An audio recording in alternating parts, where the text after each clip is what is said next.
Bismillahirrahmanirrahim. Assalamualaikum warahmatullahi wabarakatuh. Berjumpa kembali dalam kuliah hukum.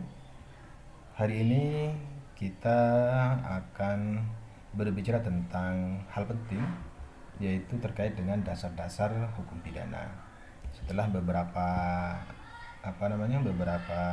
materi sudah dijelaskan terkait dengan dasar-dasar hukum Islam, dasar-dasar hukum adat, dan dasar-dasar hukum perdata, maka hari ini uraian yang akan dijelaskan lebih jauh yaitu tentang dasar-dasar hukum pidana. Apa yang akan kita bahas itu mencakup beberapa poin penting yang harus dipahami oleh pemula ketika belajar tentang hukum pidana itu sendiri. Yang pertama adalah pengertian hukum pidana. Ada beberapa pakar yang berusaha menjelaskan tentang apa sih hukum pidana itu. Salah satunya adalah Simons.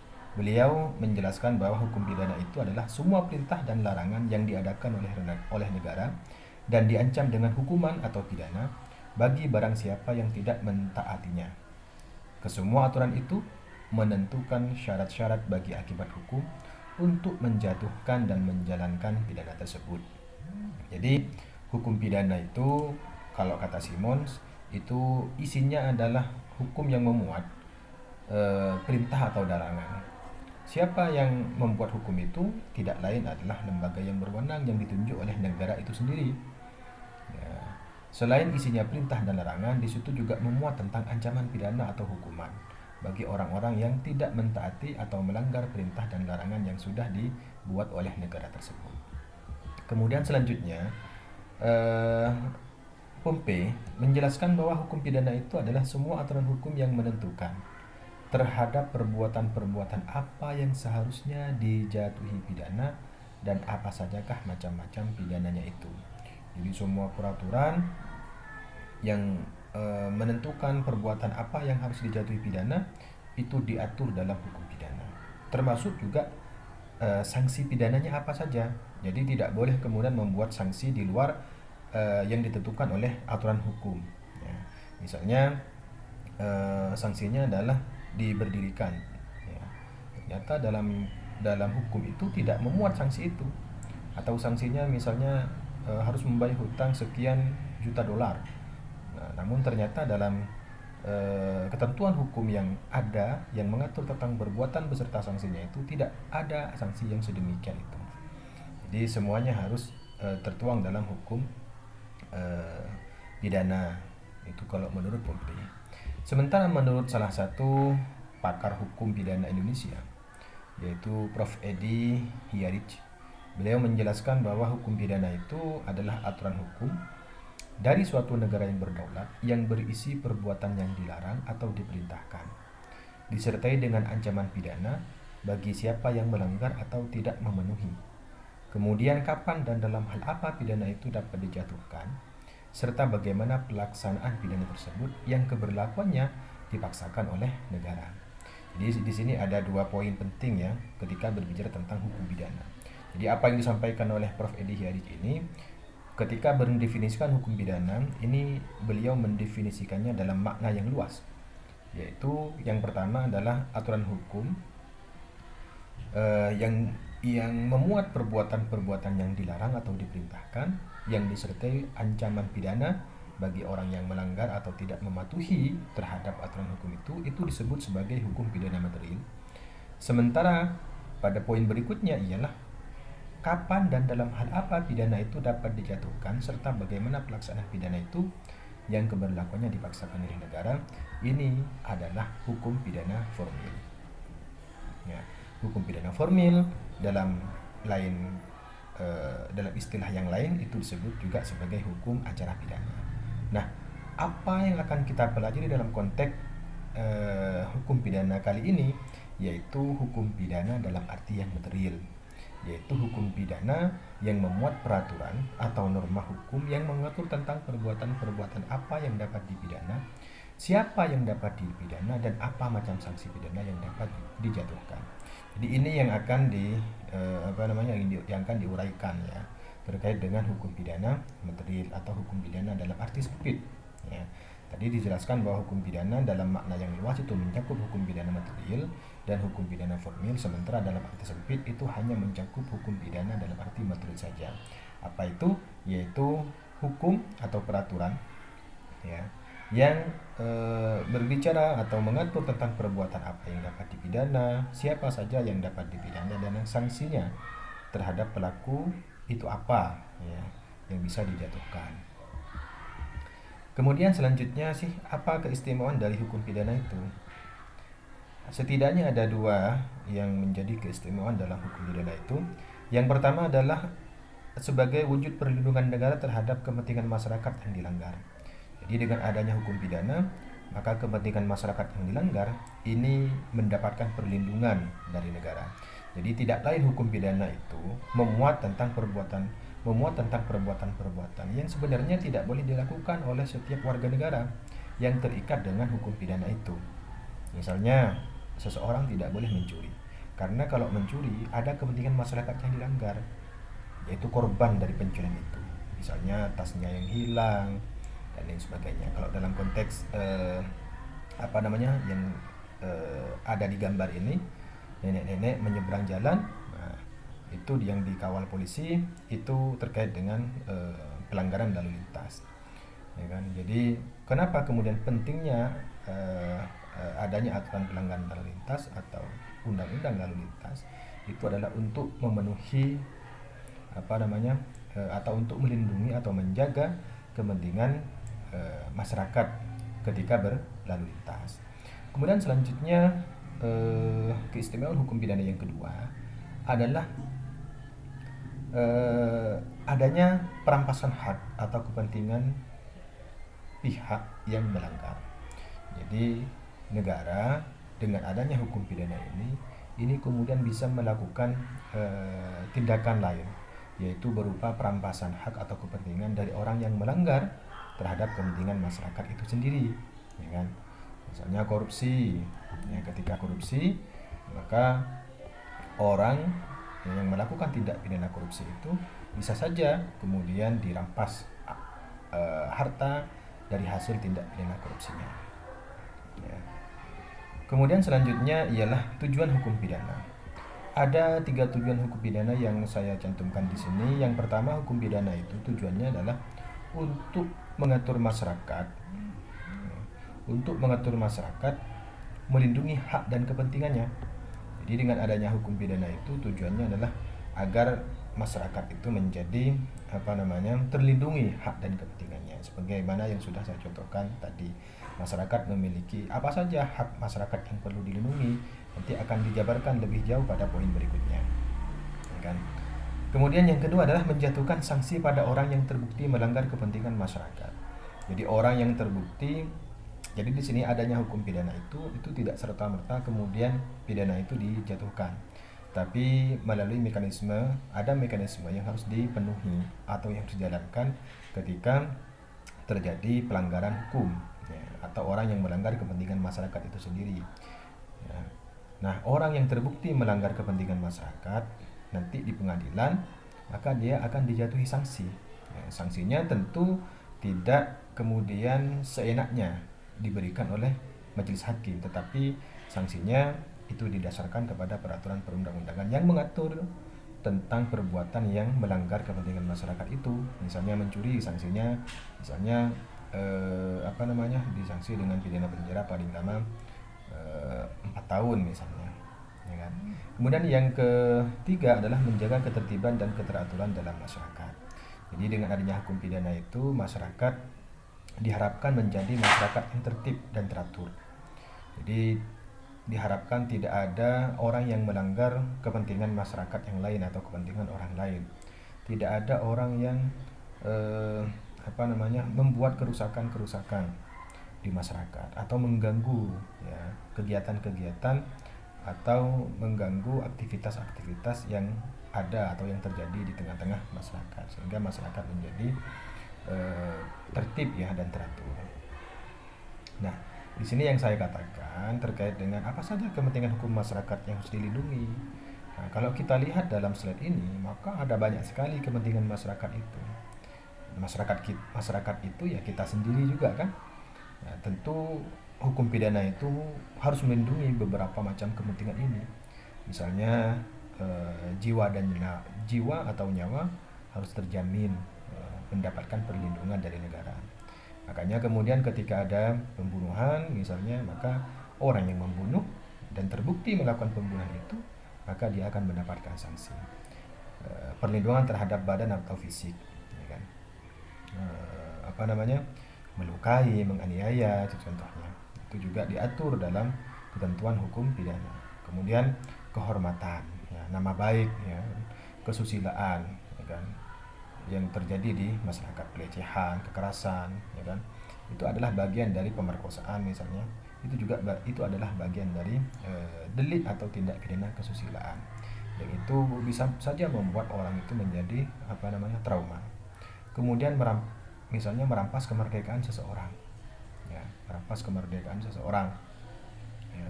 Orang misalnya dirampas kemerdekaannya, jadi dia tidak bisa kemana-mana misalnya, kayak misalnya contohnya adalah tindak pidana perdagangan orang. Jadi orang itu tidak boleh kemana-mana, dia hanya dieksploitasi fisiknya, tenaganya, tanpa diberi hak-hak sebagaimana ia hidup sebagai manusia.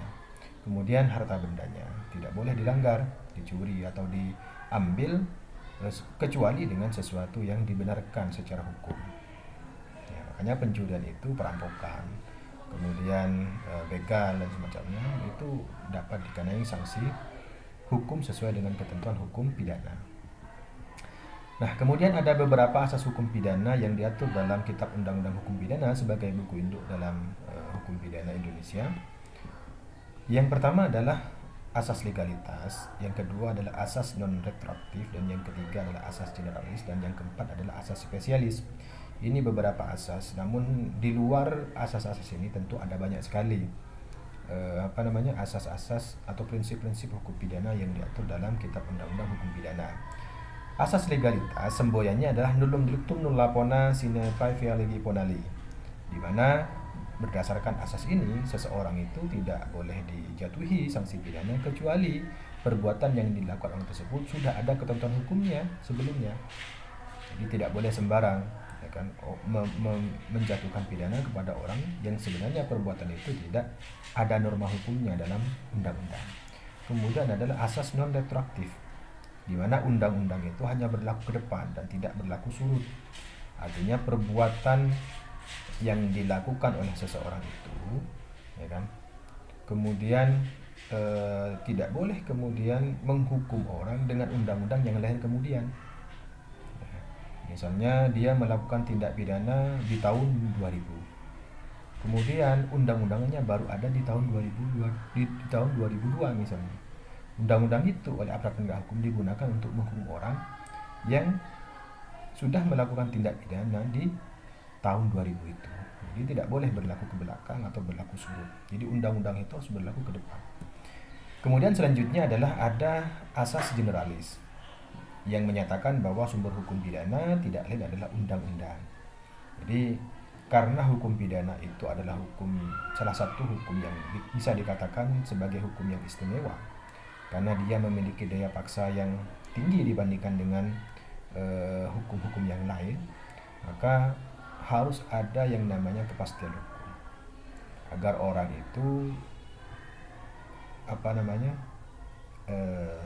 tidak merasa diperlakukan semena-mena oleh negara.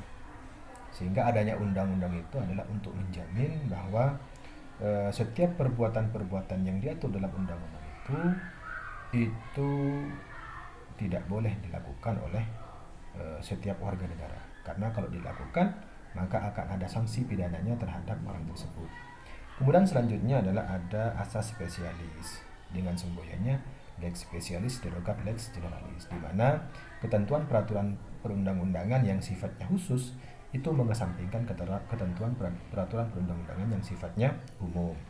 Karena KUHP itu adalah lex generalis, undang-undang yang bersifat umum, maka ketika terjadi misalnya tindak pidana kekerasan dalam rumah tangga yang diatur dalam Undang-Undang Nomor 23 Tahun 2004, Ya, maka seperti penganiayaan yang ada dalam KUHP itu tidak berlaku. Yang berlaku adalah ketentuan-ketentuan yang dimuat dalam eh, apa namanya undang-undang kekerasan dalam rumah tangga ketika penganiayaan itu terjadi di dalam konteks rumah tangga, suami dengan istrinya, suami memukul istri misalnya, atau sebaliknya istri yang memukul suami. Dan ketika terjadi tindak pidana demikian, maka sanksi pidananya adalah merujuk kepada undang-undang yang bersifat khusus itu, yaitu Undang-Undang Nomor 23 Tahun 2024 tentang penghapusan kekerasan dalam rumah tangga.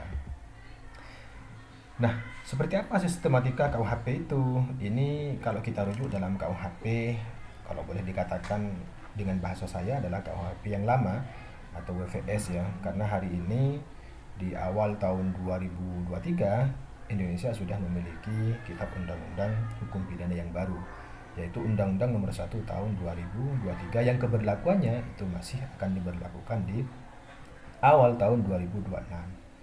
Nah, dalam konteks sistematika KUHP yang lama itu memuat 3 buku. Buku pertama itu tentang aturan umum, buku kedua itu mengatur tentang kejahatan, dan buku 3 mengatur tentang pelanggaran.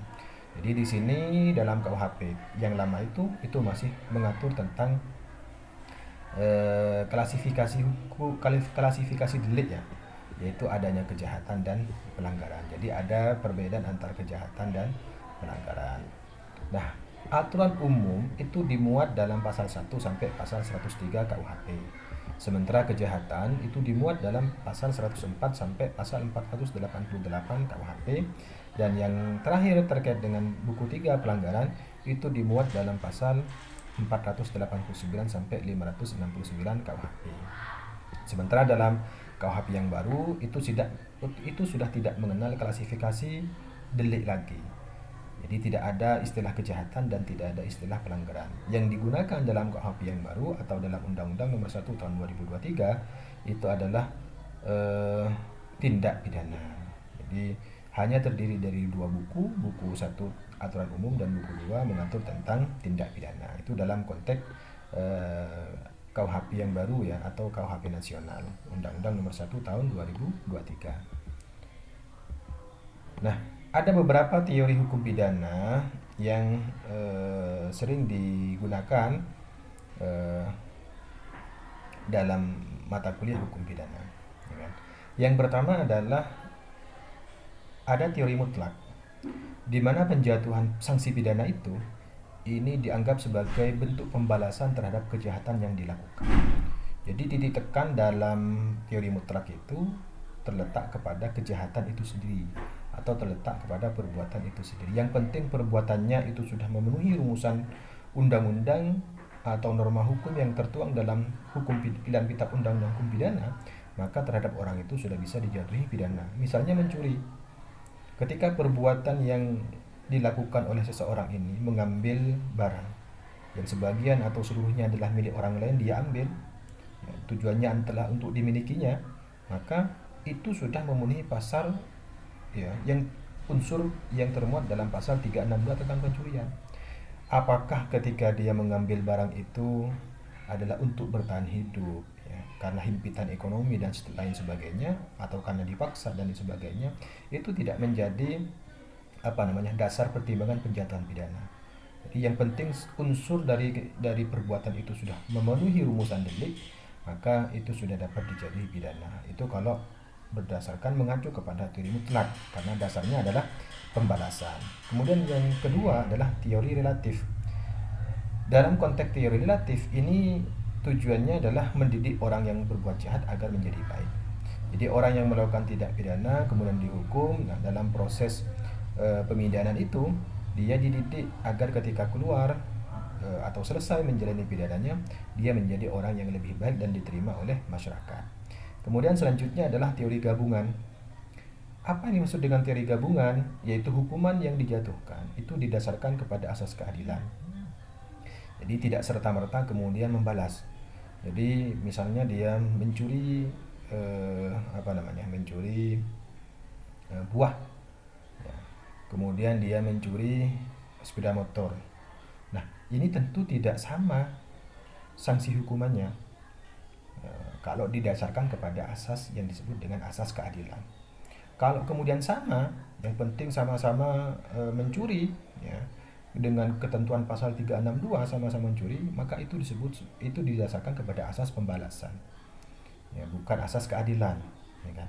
Dan dipertahannya kesejahteraan bersama dalam masyarakat, sehingga dalam teori gabungan ini lebih lebih fleksibel, dan tujuannya bagaimana kesejahteraan yang ada di masyarakat itu tetap terjaga. Nah, itu teman-teman yang bisa saya sampaikan, materi tentang dasar-dasar hukum pidana. Semoga ada manfaatnya, dan jika banyak kesalahan mohon dimaafkan, kurang lebihnya mohon maaf. Assalamualaikum warahmatullahi wabarakatuh.